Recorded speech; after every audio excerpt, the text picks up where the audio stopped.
These Riven Realms by J.B. Coltrane, accompanied by compositions from Pierce Martin and Alana Portsline. This is a past of falls and ruin, brought about in foolish sin, grace and glory, duty and deliverance. The light of salvation dims. The burgeoning flame has been beleaguered under frigid winds of the fell and falling. Recall that the casting light stays with you. Even in the darkest valley, it asks only for a strike. The current age is that of the Reclamation, which followed the collapse of many great kingdoms in the aftermath of the Infernal War, also known as the Second Fall. It has been many lifetimes, at least of man, since the Infernal Emperor was shattered, but the world has only just begun to resemble its former self.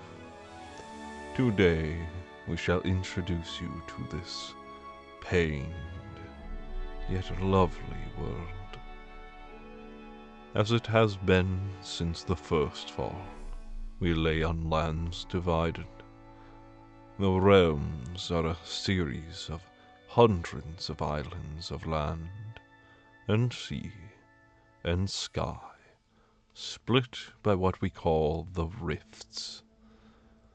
Rifts take a few shapes, though the vast majority are variants of the hollows. A hollow is a place of senselessness, where mortals are not meant to tread. They are unnavigable. Once submerged in them, one can no longer find his or her path by any means, and is at the complete mercy of the mysterious mists. Other rifts may include the Lost Lands, places broken from Grace's guidance, but not yet taken by Genos. In such places, a single spark of nature has run rampant over all others. Another rift may be fully taken as the outreaches of the darkest valley, where demons tread. More still may be shards or reflections of some realms. Along the rifts are bridges known as the Odani, blessed stitches of relative safety and stability that provide reliable passage between realms. Realms themselves may stretch into two great land masses, or be as slim as an island's surrounding bay. They contain many fascinating things. Differences in animal, in flower, in weather, even cloud and dirt and tree. Some vary further still, as with the severed skies where the grasp of gravity is weak, and the land stays in the air, while a sea of clouds may for a time hold even a ship's weight. The frontier describes all the many realms abandoned or largely unexplored, with only limited habitation. The most well-known of the frontier is Hesterna, a collection of highly interconnected realms. The folk across these lands may be as varied as the lands themselves, though often local. There are many, more than shall be discussed here as a basic overview. This is but a brief introduction and summary of some of the peoples one may expect to find in travel. Let us begin with those of men, oft thought bravest or most foolish of folk. They overcame the deep blue with an absurd boldness, disregarding preservation for exploration. It is by these journeying folk that greater travel has been reborn. Only through this extremity have their young nations achieved such prominence in the frontiers. The most significant is that of Breaken, an island nation neighbor to the dwarves of Gley. They stand the preeminent navy. Many city-states and territories from man spread along coasts and rivers.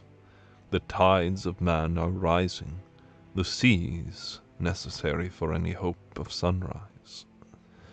Others of their kind may be found in the straits of the Medihera, as with the prominent Urrot, though too is one of their fallen civilizations there, as Cartagus threatens the others.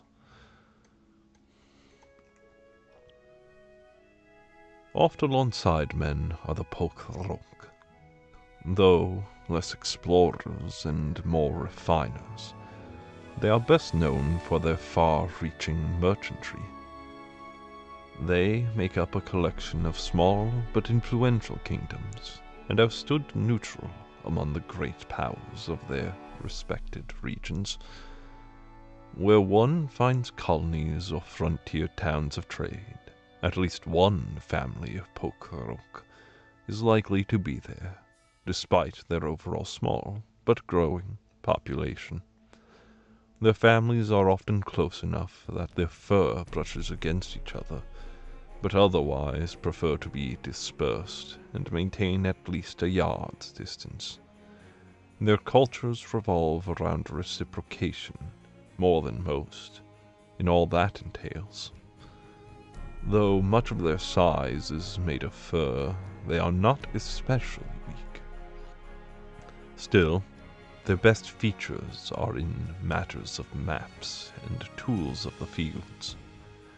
They are experts when it comes to the harvest, and possess excellent senses to pick out flaws or treasures among wheat and wood. The elves are best known for their temperance, showing leniency more easily than any other folk. Some claim it excessive, or even harmful. Most especially do the dwarves. The swiftness in forbearance or the ponderance by which most of them act can be mistaken for disregard, though it is not as extreme as some may characterize. They are simply whimsical and willful by nature, though they do keep their promises, if delayed. Their empires took perhaps the worst of the damage during the Infernal War. Their greatest nation remaining is Iberos, which is made of the stubborn for elven kind. It is but a sliver of its former self, yet strides to grow new over its ashen lands. For most, though, they have adapted an organization similar to their predecessors in the kingdoms of others, after the destruction of their homes. Though many of their great states have faded into the countries of man, dwarf, sylvan, in their adopted homes they've taken to watching over their fellows. The ancestors to the elves, dryads, are exceedingly rare, but highly influential folk. They're aloof, and as strange to elves as elves are to men, known to live longer than trees, their eldest spanning 7 millennia. They do not adapt well to the times, but do carry immense wisdom. There are no nations of dryads. Rather, they operate in families, largely isolate from one another, gathering every few decades with many complex personal relationships. Governance is held largely by traditions and brings an individual enforcement. Dryads have no permanent residencies, but their form of temporary stay may last centuries. Dryad clothing is a unique element worth writing of. They shape trees and bushes and flowers, growing them from seed into specific patterns and shapes to fit the form over course of decades. Silk is occasionally integrated, but largely it is quite a unique approach, and it is also fit to their whimsical nature to spend so long on such things. Dwarves, the most loyal and immediate of kin, are the stout and steadfast folk of the mountains. Their greatest nation is that of the Dwaylen Confederacy, though it has waned considerably since the fall of the Empire and loss of the Fatherlands. Vows are held to an exacting standard among the whole of the race, with very little room for excuse. Thus, a promise by a dwarf does not come quite as freely, but when given can almost always be assured. Most of their kingdoms value both craftsman and soldier in equal measure. Many of their nations require noble sons do at least 1 year dedicated to each. There are strong familial and traditional ties that weave together their great tapestries. Some more rowdy and clan-based, as with those of the Gley and Walati, while others stand in complex principalities, as found in Dwaylen and the related countries, as well as the Lunarasic dwarves before their 2 empires fell. The honorable and most resilient Sylvan, or Sletki in their original tongues, stand guard in the joined kingdom of Prawashta and Kuruvta. Once they were a half-dozen nations, before the 2 greatest among them gathered up the lesser powers into a singular front among the empires of their time. Even that bastion of cavalry was overrun in the Second Fall. Shattered at the end of the Infernal War, the nations rebuilt over the centuries and once more unified to a singular banner. Characterized by its military force that outpaces its own population, and which stretches into all aspects of life, a deep love for the horse, and the wide-stretching plains of deeply scarred lands over which they ride. These folk, with skin of the moon and hair of black or silver, are among the most strident. They are also known to be heavily present among the distant frontiers of Hasterna, the knightly orders, and the expeditions into the Fallen Lands. Though not widely spread, in a few important junctions of the strict kingdoms of the feathered folk, Faln, as they are known, make up 3 major kingdoms gating the edges of Medihera. Though they are able to glide, they cannot fly, save among the realms of the severed skies. Justice and retribution is held with utmost standing in these lands, their borders strong, and guards tight, as a result of their interactions with the now long-fallen countries of Cottagis and Altak. There are 2 major subgroups, with the larger Aguila taking most of the military duties, and the majority of the nobility, while the small, relatively slight Raku take up merchantry and much of the trades. While a social order organized by parentage is common, the major Faln kingdoms are uniquely immobile in this. be aware of your standing when within one. Krelkin should also be considered. River folk with scaled skin, not far from an upright gator in physique. Larger than most and strong in back, their culture is oft fairly independent and reliant on fishing, sometimes traveling when the harvest gets thin. They hold no major civilizations. Mostly small groups of their kind can be found in wetlands of larger countries that expanded over them. Most are quite pleased with simple living, with very straightforward and honest treatment. Last to be discussed here are the Quishiks.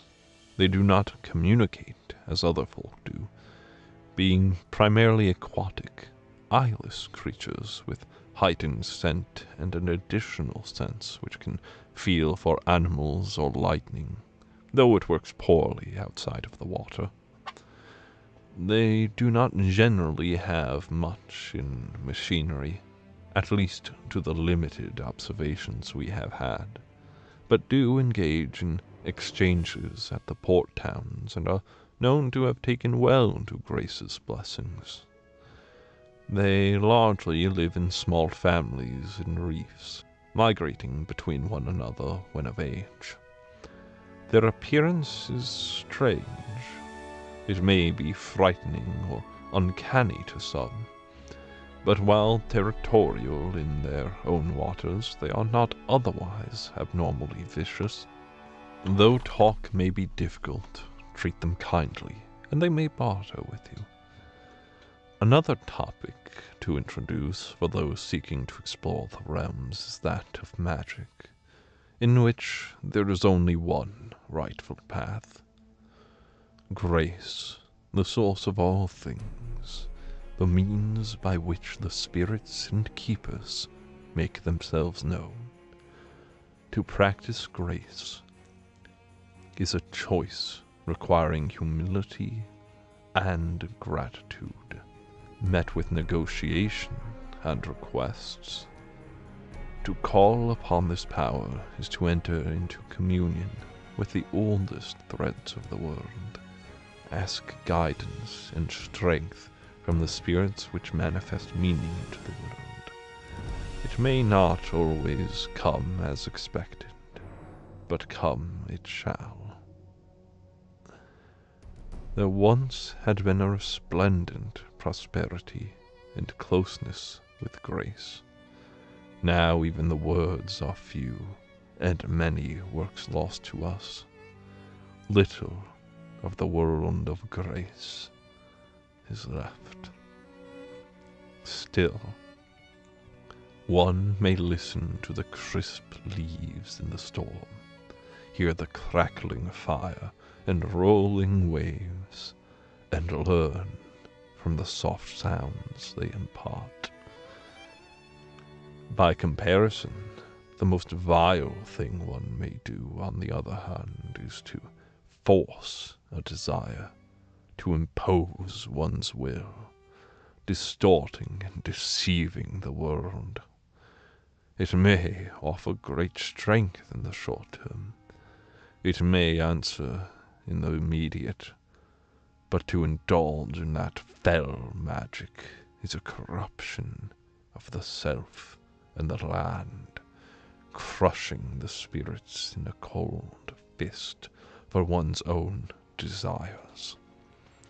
It is better to perish than to come to the fate of the fell.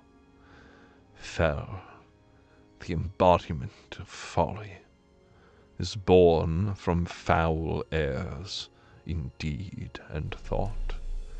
Unfortunate that such is inherent to even the most righteous of the living. That being said, the truly dangerous fell take a great deal of time and concentration to come to existence. The worst of fates is to be consumed, possessed by one's own worst inclinations, devoured body and soul, becoming a puppet for the demonic deeds which obsessed you. Hope, though, comes in grace, that long, distant love imbued into life, yet ever by our sides, found in the kindest whisper of the wind. Another time we shall discuss those most important spirits and keepers. The Fel took so many great things from us under the infernal Emperor's banner, from the Grand Line to the deep blue. But it must be given your heart. It can never take it by its own measure. With gratitude for that which still is and shall be, a duty towards the brilliant lantern on the horizon. Under grace's golden beams we can bring shimmering silver to that shadow. In this land of such great pasts, it is tempting to let grief take hold. To mourn eternal is to sit idle. It shall not return greatness to the lands. Rejoice the great labors that give way to great works.